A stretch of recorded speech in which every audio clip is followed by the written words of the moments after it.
ओम श्री कृष्णाय वासुदेवाय हरये परमात्मने प्रणतक्लेशनाशाय गोविन्दाय नमो नमः। अज्ञानतिमिरान्धस्य ज्ञानाञ्जनशलाकया चक्षुरुन्मीलितं येन तस्मै श्रीगुरवे नमः। मूकं करोति वाचालं पङ्गुं लङ्घयते गिरिं यत्कृपातमहं वन्दे परमानन्दमाधवम्।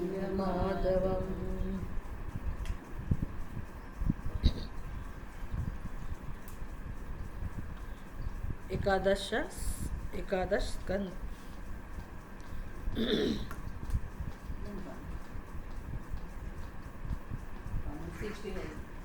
7th चैप्टर 7वां अध्याय। अवधूत उपाख्यान का प्रारंभ। उद्धव जी और श्री कृष्ण भगवान के बीच के संवाद है और इस संवाद का नाम है अवधूत उपाख्यान।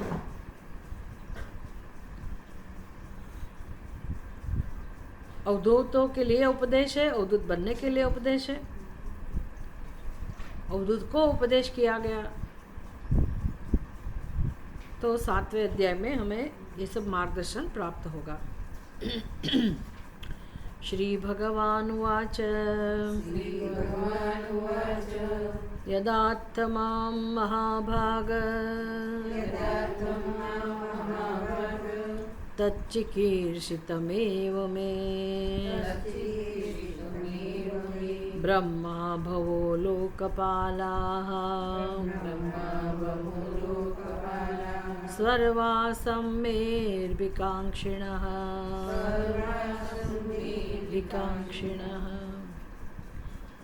श्री भगवान उवाच। श्री भगवान बोले, यदात्मां महाभाग तच्चिकीर्षितम् एव मे ब्रह्मा भव लोकपालाः सर्वासं मे अभिकांक्षिणः। हे महाभाग उद्धव, तुम जो कुछ कहते हो मैं वही करना चाहता हूँ। ब्रह्मा और महादेव आदि लोकपालगण मेरे गोलोक गमन के इच्छुक है। भगवान अपने धाम का नाम गोलोक कह रहे हैं। वैकुंठ धाम भी कह सकते हैं, गोलोक भी कह सकते हैं। जो भी जहाँ भी भगवान का निवास स्थान होता होगा स्वर्ग में, उसका नाम है, उस लोक का नाम है। तो 6ठे अध्याय में उद्धव जी ने भगवान से प्रार्थना की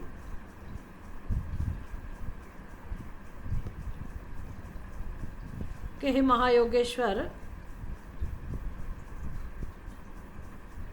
आप मुझे अपने साथ ले जाइए, मैं आपके बिना नहीं रह सकता हूँ।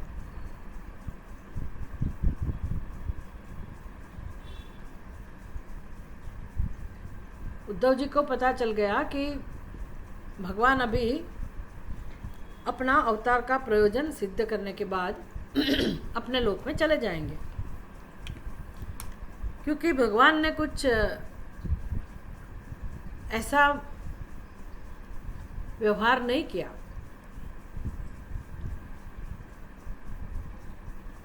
अपने पुत्रों ने, अपने वंश के सभ्यों ने जब गैर व्यवहार किया, दुर्व्यवहार किया साधुओं के साथ, ऋषियों के साथ, तो भगवान को समझाना चाहिए था, अपने पुत्रों को समझाना चाहिए था। भगवान ने ऐसा कुछ नहीं किया। तो उद्धव जी को काफ़ी बातें समझ में आ गई कि अभी भगवान सर्वनाश करने वाले हैं और उसका मुख्य प्रयोजन तो सिद्ध हो गया। दुष्कृति जनों का संहार हो गया, उपदेश का काम हो गया। तो अभी भगवान अपने लोक में चले जाएंगे, तो मेरा क्या होगा? मैं भगवान के बिना नहीं रह सकता हूँ। इसलिए उद्धव जी ने भगवान से प्रार्थना की कि भगवान आप मुझे अपने साथ ले जाइए। मुझे ऐसा लग रहा है कि आप चले जाएंगे। और देवताओं ने भी स्तुति की, उनके पास द्वारका में आके हवा में रह के ना बात की भगवान के साथ कि भगवान अभी आप हमारे साथ आ जाइए। ऐसे हवा में रह के क्यों बात की, आकाश में रह के? क्योंकि पृथ्वी पर रह के बात करेंगे तो उनका विरोध होगा, विरोध सहन करना पड़ेगा। कोई ये चाहते नहीं है कि भगवान छोड़ के चले जाए। तो डर के कारण उन लोगों ने, देवता लोगों ने अपने अंतरिक्ष में रह के ही भगवान को ये विनती की कि भगवान आपका काम पूर्ण हो गया है तो आप अपने धाम में वापस चले आइए, हम लोग आपका इंतज़ार करते हैं। तो उद्धव जी को भी ये बात पता चल गई कि भगवान अभी चले जाएंगे। तो भगवान से विनती की कि भगवान आप मुझे अपने साथ ले जाइए। इसीलिए ये 7वें अध्याय में भगवान कहते हैं कि हे उद्धव, तुम्हारी बात तो सही है। यद आत्माम, जो तुमने कहा, जो तुम कुछ कहते हो, ये महाभाग उद्धव, यद आत्माम, महाभाग संबोधन है। और किसको संबोधन कर रहे हैं? उद्धव जी को। उद्धव जी ही पूछ रहा है ना, इसलिए श्री भगवान उवाच, भगवान बोले और फिर क्या बोले उसमें महाभाग है, तो इसका अर्थ महाभाग विशेषण उद्धव जी का है। उद्धव जी को कह रहे, हे महाभाग, यद आत्माम, आप जो मुझे कह रहे हैं, तच्चिकीर्षितम एवं में, वही मेरी इच्छा है। तो उद्धव जी ने क्या कहा कि आप जाएंगे, आप चले जाएंगे तो मुझे ले जाइए। मतलब चले जाएंगे तो वो बात भगवान कहते मुझे भी चले जाने की इच्छा है, वापस जाने की इच्छा है। मैं तो चाहता हूँ, लेकिन ब्रह्मा जी, भवः लोकपालः, ब्रह्मा जी भी यही चाहते हैं, भवः भगवान शिव जी भी यही चाहते हैं, और लोकपालः जो वहाँ के लोकपाल गण है स्वर्ग वगैरह के, सर्वासम, सर्वासम गोलोकवासम भी कह सकते हैं उसको, वैकुंठ धाम भी कह सकते हैं। मतलब ब्रह्मा जी भी चाहते हैं कि भगवान अपने धाम में वापस आ जाए, महादेव जी भी चाहते हैं कि भगवान अपने गोलोक धाम में आ जाए, और लोकपाल गण वो भी चाहते हैं कि भगवान अपने स्थान में वापस आ जाए। मतलब मेरी हाजिरी, मेरी उपस्थिति ये लोग भी चाहते हैं, वो भी इच्छुक है। कांक्षिणः, अभिकांक्षिणः मतलब इच्छुक है। आगे कहते हैं भगवान, मया निष्पादितं यत्र देवकार्यमशेषतः तदर्थमवतीर्णोऽहम् अंशेन ब्रह्मणार्थितः। मया निष्पादितं हि अत्र देवकार्यम् अशेषतः तदर्थम् अवतीर्णः अहम् अंशेन ब्रह्मणार्थितः। मया निष्पादितम, मैंने अपना कार्य पूर्ण कर दिया है। ये पैसिव वॉइस है। मया निष्पादितम, मेरे द्वारा पूर्ण हुआ, समाप्त हुआ। कौन सा कार्य? देव कार्यम, देवताओं का कार्य। देवता लोग जो चाहते थे, क्या चाहते थे देवता लोग? देवता लोग यही चाहते हैं, शांति चाहते हैं। जो शांति चाहते हैं उसका नाम देवता है। असुर को शांति नहीं चाहिए। असुर को क्या चाहिए? अशांति। हमारे जीवन में भी अशांति है, क्योंकि हमारे अंदर भी असुर है, लेकिन हम अशांति चाहते नहीं है। वो है, वो क्या करे? अशांति है, घर में भी अशांति है, मन में भी अशांति है, अड़ोस पड़ोस में भी अशांति है। जहाँ भी हम रहते हैं आसपास में सब जगह अशांति है। उसका हम कुछ नहीं कर सकते, अशांति है। लेकिन हम क्या चाहते हैं? शांति चाहते हैं। तो फिर शांति किस प्रकार से प्राप्त की जाए और अशांति का जो कारण है उसको दूर किया जाए, ये जो करते हैं उसको देवता कहते हैं। तो देवता हमेशा शांति चाहते हैं, सात्विक वृत्ति वाले होते हैं, हमेशा शांति चाहते हैं। असुर अज्ञान के कारण, और उसका स्वभाव ऐसा बन गया कि उनको शांति पसंद नहीं है। वो अशांति ही उत्पन्न करते रहते हैं। तो असुर क्या करते हैं, देवताओं को विक्षेप डालते हैं, देवताओं की प्रवृत्ति में बाधा डालते हैं, देवताओं को शांति से बैठने नहीं देते हैं। इसलिए देवता लोग हमेशा चाहते हैं कि असुरों का नाश हो, असुर दूर हो। तो ये देवताओं का कार्य जो था, भगवान ने वो कार्य समाप्त किया, असुरों का संहार किया। इसलिए भगवान कहते हैं, हे महाभाग, मया निष्पादितम देव कार्यम अशेषतः, देवताओं को जो कार्य था वो मैंने पूर्ण रूप से समाप्त कर दिया, पूर्ण हो गया वो। इसलिए तदर्थम अवतीर्णोहम अंशेन ब्रह्मणार्थितः, मेरा अवतार इसके लिए ही था, अशांति का कारण जो असुर लोग थे उसका संहार करना, उसको दूर करना, यही मेरा कार्य था, मेरे अवतार का प्रयोजन यही था। और किसी की प्रार्थना भी यही थी। किसकी प्रार्थना थी? ब्रह्मा जी की। वैसे तो ब्रह्मा जी और ये पृथ्वी देवी गाय बन के भगवान के पास गए, क्योंकि पृथ्वी को सहन करना पड़ता है ना, पृथ्वी माता को सहन करना पड़ता है। हम जो क्रूर करते हैं, जो क्रूर कर्म करते हैं पृथ्वी पर, ये सभी मनुष्यों का बोझ पृथ्वी देवी को उठाना पड़ता है, तो पृथ्वी देवी को अच्छा नहीं लगता है।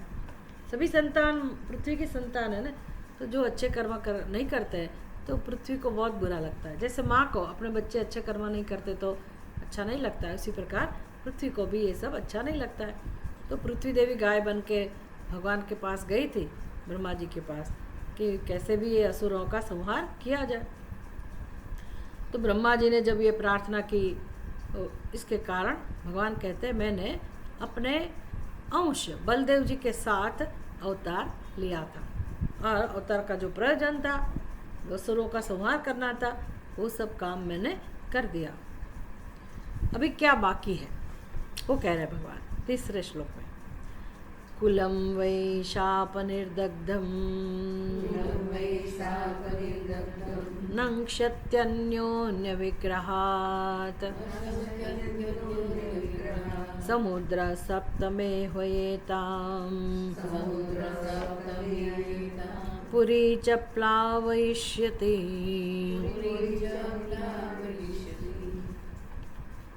कुलम वै शाप निर्दग्धम। अभी भगवान को चिंता है अपने कुल की। चिंता क्यों है? कुल में अगर सभी सात्विक वृत्ति के होते तो भगवान को संतोष होता कि चलो मेरे कुल की वृद्धि बढ़े आगे, तो भगवान उसके लिए कुछ करके जाते। लेकिन कुल में ऐसा कुछ नहीं है। ये सीखने जैसा है। मैंने सुना है, किसको सुना है, कोई महात्मा को कहते सुना है कि कोई पिता बहुत दुखी थे क्योंकि उसके एक भी संतान सही नहीं थे। 5-6 पुत्र थे उनके, लेकिन किसी से संतोष नहीं था। तो पिता हमेशा दुखी रहते थे कि मेरी संतान ऐसी निकली, मेरा वंश कैसे चलेगा, मेरे संतान ऐसे क्यों है, हम लोग इतने सात्विक है, धार्मिक वृत्ति के, मेरे संतान ऐसे क्यों। बहुत दुखी थे।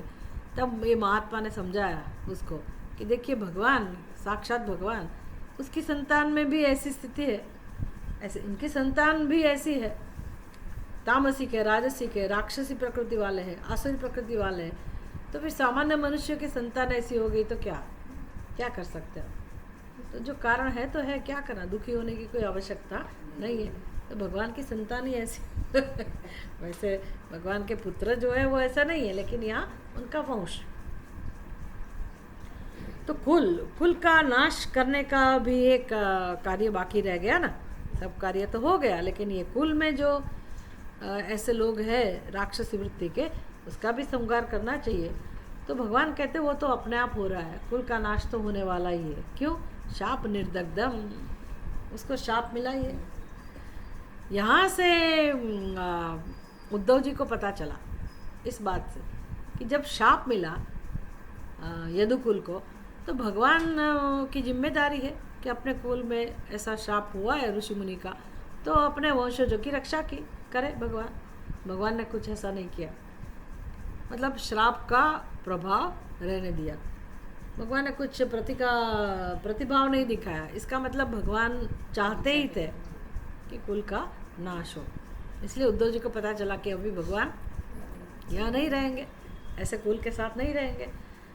कुलम वै शाप निर्दग्धम नंक्षन्ति अन्योन्य विग्रहात्, तो श्राप के कारण क्या होगा? आपस में ही विग्रह उत्पन्न होगा। अन्योन्य विग्रहात्, विग्रह के कारण नंक्षन्ति, नंक्षन्ति मतलब उसका नाश होगा, कुल का नाश होगा। समुद्रः सप्तम सप्तम इह एताम पुरीम च प्लावयिष्यति।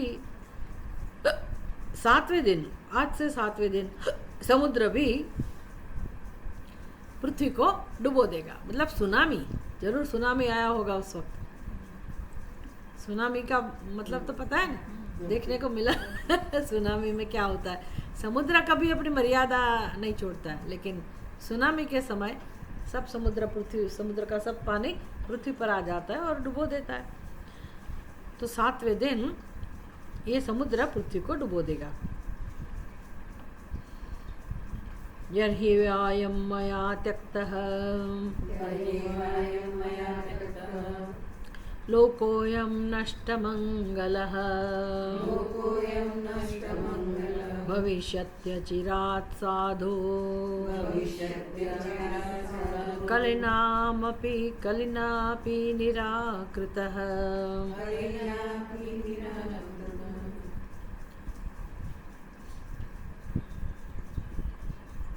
यत् अर्हि एव अयं मया त्यक्तः लोकः अयं नष्टमङ्गलः भविष्यति अचिरात् साधो कलिना अपि निराकृतः। और हे साधो, साधो ये भी वोकेटिव है, संबोधन है। हे साधो तो किसको कहते हैं? उद्धव जी को। पहले क्या विशेषण था उद्धव जी के लिए? महाभाग। वेरी गुड, महाभाग। महाभाग मतलब पवित्र आत्मा, परम भाग्यशाली। अभी क्या कहते हैं? साधो। साधो तो गुरु जैसा है। मूल शब्द क्या है? साधु। साधु मतलब ऐसा नहीं कि ये गेरुआ वस्त्र पहना है उसको साधु, उसको तो साधु कहते हैं, लेकिन व्यक्ति अंदर से जितनी निर्मल हो, सरल हो, उसको साधु कहते हैं, सज्जन। तो हे साधो, भला आदमी, भला मानुष, जिस दिन मैं इस लोक को छोड़ दूंगा, यर्हि एवायम मया त्यक्तः, जिस दिन मैं लोक को छोड़ दूंगा, अयम लोकः मया त्यक्तः, अयम लोकः, ये लोक पृथ्वी जिस दिन मेरे बिना त्यक्त हो जाएगी, मेरे से त्यक्त होगी, तभी उसी दिन से मंगल नष्ट मंगलः भविष्यति। बस उसके बाद तुरंत सब जो मंगल है उसका नाश हो जाएगा। भगवान का गमन, इसका मतलब है मंगल का नष्ट होना, नष्ट मंगल। जिस दिन मैं इस लोक को छोड़ दूंगा, उसी दिन से यह मंगलहीन, नष्ट मंगल मतलब मंगलहीन होकर शीघ्र ही कलयुग से अभिभूत हो जाएगा। ये तो संसार का नियम है, जगत का नियम है। मैं તમારું કંઈક બતાવે છે એમાં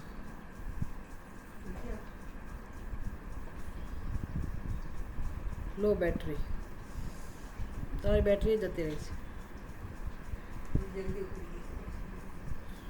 શું કરે છો? મારામાં તો અહીંયા આવતું જ નથી, નેટ જ નથી આવતું.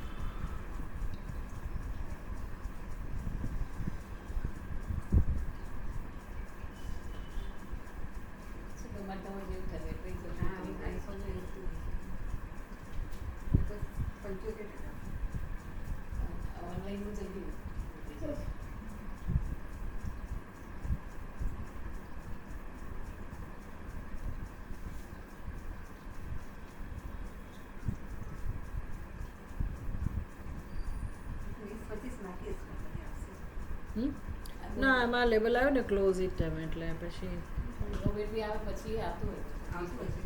આવે જ કરે. મારામાં તો આવતું જ નથી, અને તમારામાં તો कनेक्ट જ નથી. तो संसार का यही नियम है. ऐसा नहीं है कि सत्वगुण रजोगुण तमोगुण में से कोई भी ना हो.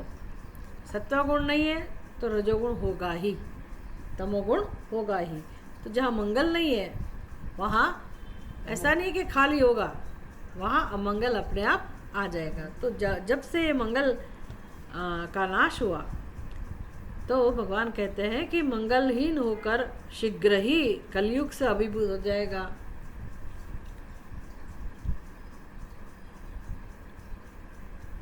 यह लोक या तो यह जगत मंगलहीन होकर शीघ्र ही कलयुग से अभिभूत हो जाएगा। तो भगवान चले जाएंगे तो किसका प्रवेश होगा?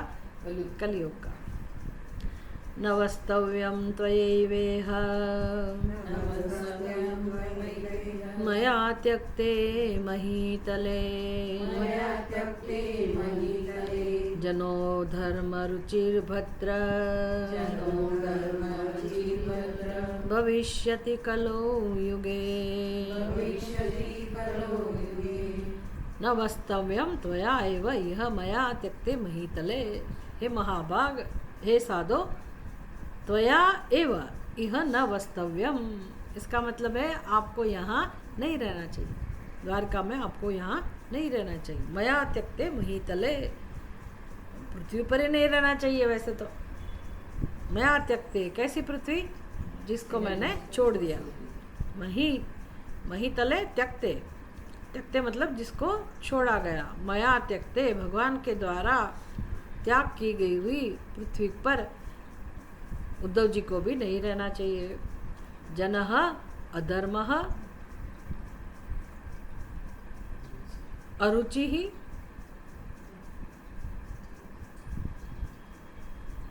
अच्छा, भद्र, अरुचि ही भद्र। भद्र ये भी वॉकेटिव है।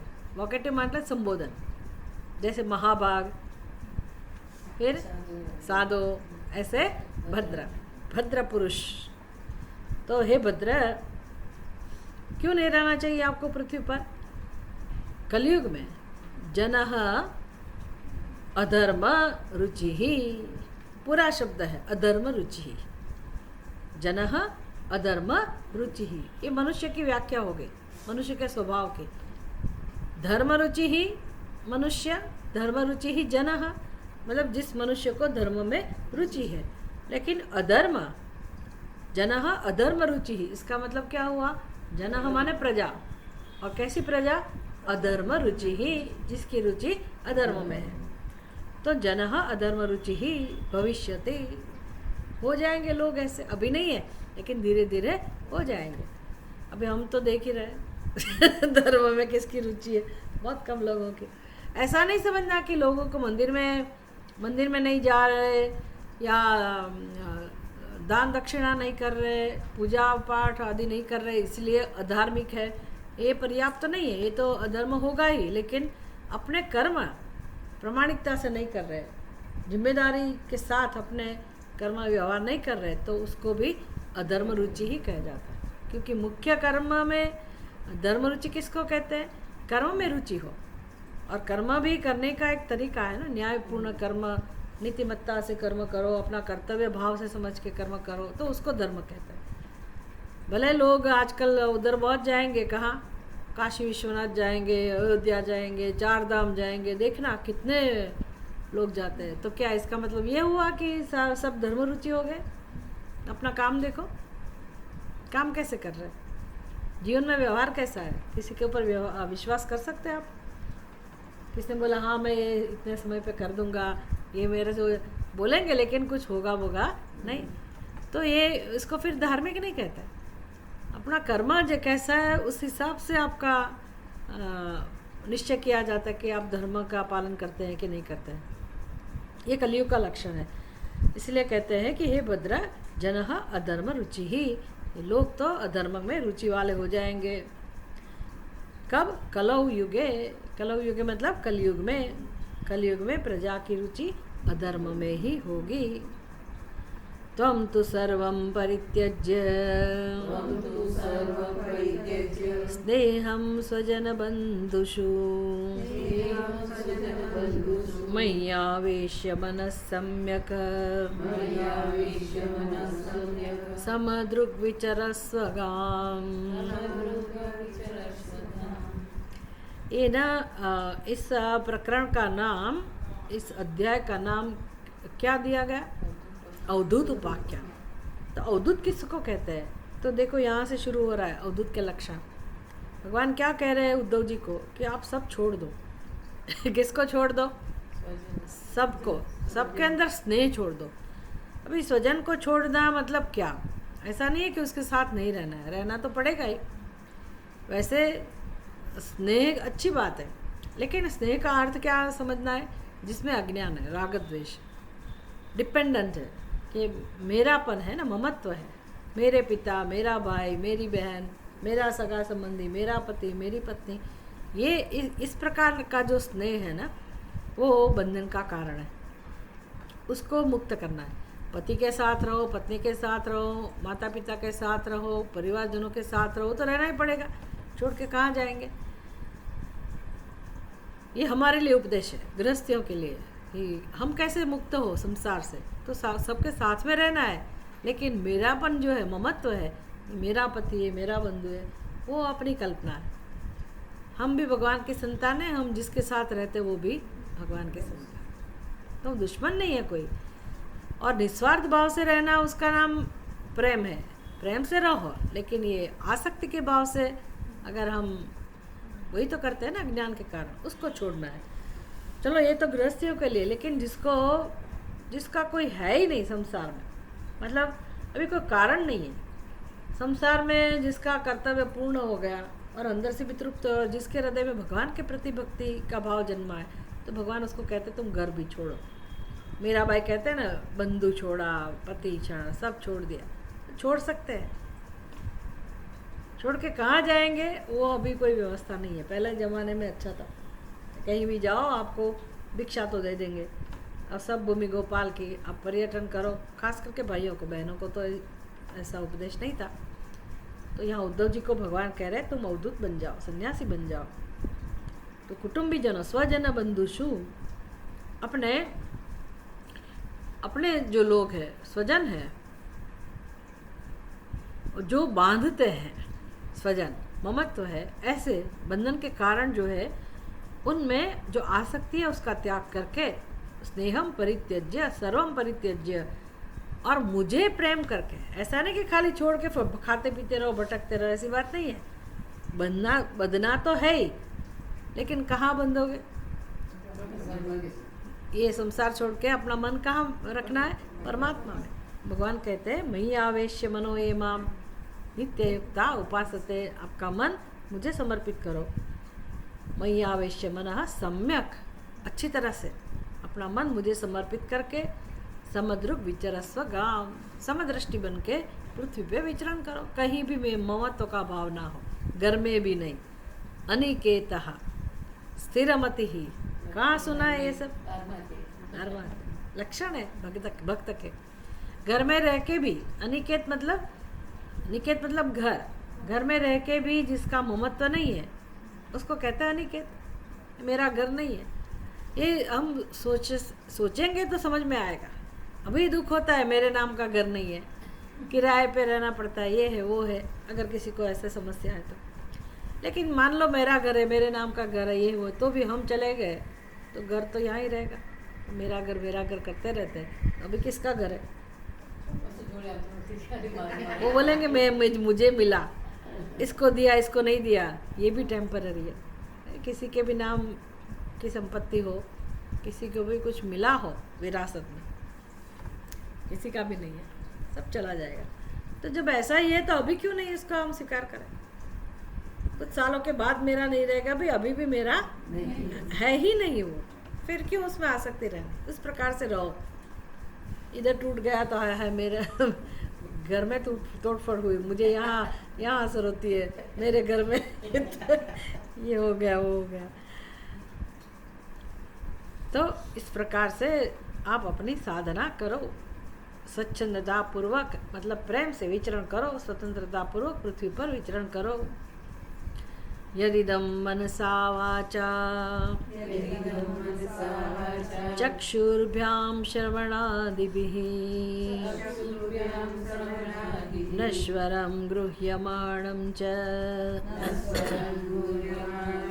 विद्धि माया मनोमयम्।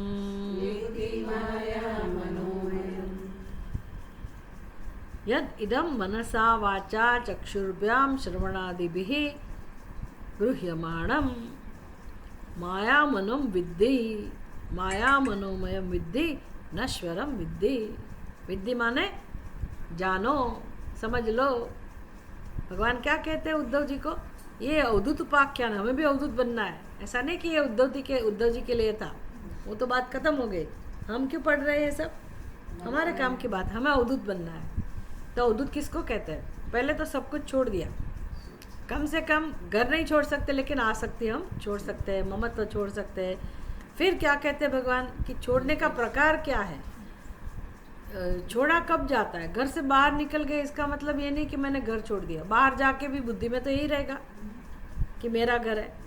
हमारे स्वामी जी अच्छा दृष्टांत देते थे, बड़े स्वामी जी, कि ये व्यक्ति गुस्सा करके ऋषिकेश चला जाता है, रोज़ घर में ऐसे बोलता है कि मैं तो सब छोड़ दूंगा, तुमको भी छोड़ दूंगा, पत्नी को बोलेंगे तुमको छोड़ दूंगा, ये घर छोड़ दूंगा, बाल बच्चों को छोड़ दूंगा, और कहाँ जाऊंगा? एक ही जगह है जाने की, ऋषिकेश चला जाऊंगा। गया, सही में गया, टिकट निकलवा लिया और ट्रेन में बैठ गया। लेकिन जब तक ऋषिकेश पहुंचता है, अपने दिमाग के अंदर किसकी याद है? आपको छोड़ के गया, लेकिन बिना टिकट आप ट्रैवल कर रहे हैं। उसको टिकट देना पड़ा ट्रैवल करने के लिए, लेकिन आप लोग उसके साथ ही ट्रैवल कर रहे हैं बिना टिकट। उधर जाके भी याद आएगी कि वो अकेली बैठ के घर में चाय पीती होगी, मुझे यहाँ पानी वाली चाय पीनी पड़ी। तो इसको छोड़ा कैसे कह सकते? ऐसा कोई नहीं छोड़ सकते। इसीलिए मनसा। चलो यहाँ तो क्या है, यद इदम, जो भी आप अनुभव करते हैं जीवन में, कोई भी व्यक्ति जो भी अनुभव करता है, किससे अनुभव करते हैं? अनुभव हम किसका करते हैं? जगत का। किस प्रकार से अनुभव करते हैं हम? अनुभव करना मतलब क्या? सारे जगत को हम मन में बसाते हैं। किस प्रकार से बताते हैं? आज हमने ये देखा। किससे देखा? चक्षुभ्याम, आंखों से देखा। फिर चलेगा संसार, कितना अच्छा था, अच्छा नहीं था, ये था, वो था, अंदर उतार दिया संसार। फिर कानों से सुना, इन लोगों को बातें करते हुए सुना, यहाँ वो बात सुनी, मैसेज सुना, मैसेज देखा, मैसेज पढ़ा, तो ये इससे ही मिलता है ना सब। तो ये सारा जगत हम अंदर बसाते हैं। तो यदिदम चक्षुर्भ्याम, आँखों से जो देखते हैं, श्रवणादि भी, श्रवणादि मतलब कान से जो भी श्रवण करते हैं, मन से जो भी चिंतन करते हैं, वाणी से जिसके साथ व्यवहार करते हैं, तो जगत के साथ ही व्यवहार होता है ना? इंद्रियों से, मन से, बुद्धि से, जिसके साथ हम व्यवहार करते हैं। अपना शरीर भी उसमें आ गया, शरीर के साथ भी व्यवहार होता है ना। मेरा शरीर, ये खाओ पियो, ये पहनो ओढ़ो, मैं सुंदर, मैं नहीं सुंदर, मैं ये वो, तो ये मैं और मेरा शरीर, वहाँ से शुरुआत होती है। और जगत के साथ जो पदार्थ हम अपने आप से जोड़ते हैं, मेरा कह के, तो जगत में जिसका भी अनुभव हम कर रहे हैं, वो सब गृह्यमाणम, जो अनुभव का विषय है, वो कैसा है? नश्वरम। सबका स्वभाव कैसा है? नाशवत। विद्धि, ऐसा जानो, नश्वर है ऐसा जानो। मतलब इसके प्रति समर्पित ना हो। खाली जगत नहीं समझना, पुत्रा भी आ गए, संबंध स्वजन भी आ गए, वो भी कैसे है? नाशवंत। वो नाशवंत ऐसा नहीं हमारा शरीर भी नाश, हम भी चले जाए। पंछियों का मेला बोलते हैं ना, मिलते हैं फिर सब उड़ जाते हैं। और कैसा है? माया मनोमयम। मनोमयम मतलब मन से कल्पना होती है ना, तो आप बैठे बैठे जो भी कल्पना करते हैं, तो क्या फिर उसको पकड़ के बैठते हैं? ये तो मुझे विचार आया, बोलते हैं ना, ये तो मैंने सोचा मतलब इसमें कोई रियलिटी नहीं है, सत्य नहीं है। तो खाली जो मन से विचारते हैं उसको मनोमय कहते हैं। तो ये भी जो व्यवहार करते हैं, अनुभव करते हैं, ये जगत भी कैसा है? वास्तव में तो मनोमय ही है, इसमें कोई सत्यता नहीं है।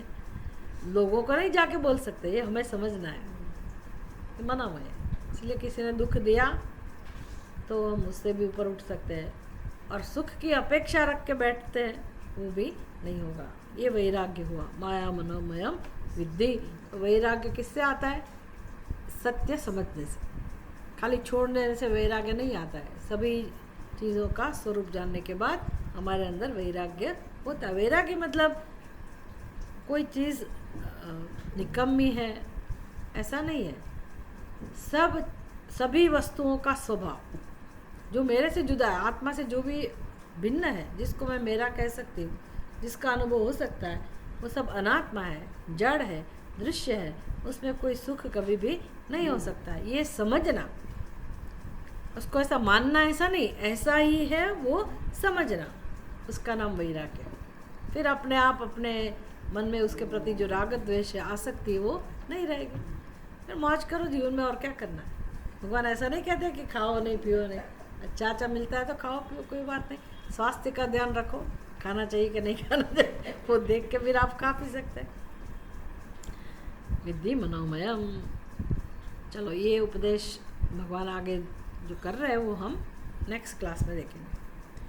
ओम पूर्णमदः पूर्णमिदं पूर्णात् पूर्णमुदच्यते पूर्णस्य पूर्णमादाय पूर्णमेवावशिष्यते। ओम शांति शांति शांति। हरि ओम। श्री गुरुभ्यो नमः। हरि ओम।